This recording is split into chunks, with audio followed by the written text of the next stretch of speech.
Par leurs formes fines et variées, par leurs couleurs chaudes et multiples, les fleurs sur terre ont toujours été symboles de beauté et langage de l'amour.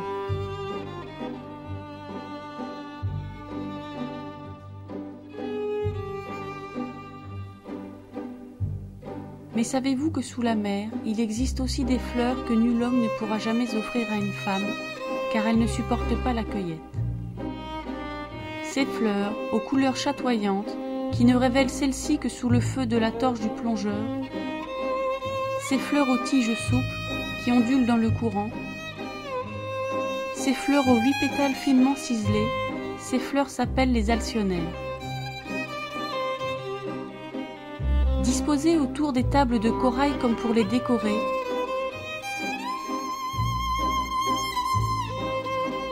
ou au plafond des grottes telles des guirlandes, reposant en bouquets parmi les massifs de coraux, elles révèlent toute leur beauté quand on les regarde de près.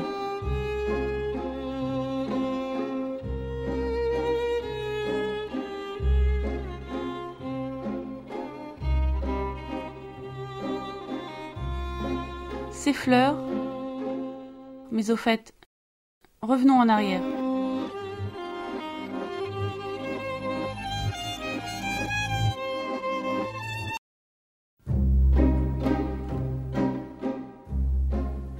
Mais non, bien sûr, les alcyonnaires ne sont pas des fleurs.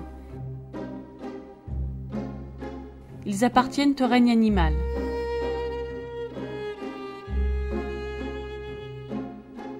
Vivant entre 10 et 30 mètres sous la mer, ils font partie de l'embranchement des cnidaires, ces animaux qui piquent, et de la classe des anthozoaires, les animaux fleurs. À cause de leurs polypes terminés par 8 tentacules, ils appartiennent à la classe des octocorallières.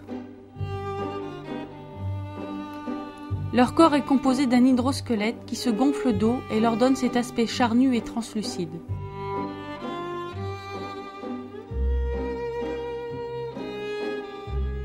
Les 8 tentacules sont eux-mêmes ramifiés en de fins appendices appelés pinnules. Dans ces tentacules se trouvent des cellules urticantes contenant un cnidocyste, capsule qui libère un filament lorsqu'une proie touche le cnidocyle. À l'inverse des autres coraux, ils ne contiennent pas de zooxanthelles, ces algues microscopiques qui vivent en symbiose avec leurs hôtes. Leur chair est donc transparente. Si elles ont de si belles couleurs, c'est grâce aux sclérites calcaires contenus dans le corps et les polypes. On sait depuis peu qu'ils se nourrissent presque exclusivement de phytoplancton. Faut-il frémir de peur quand on apprend que ces organismes sont dotés d'un pouvoir magique? Ils contiennent des substances qui inhibent la croissance des cellules cancéreuses.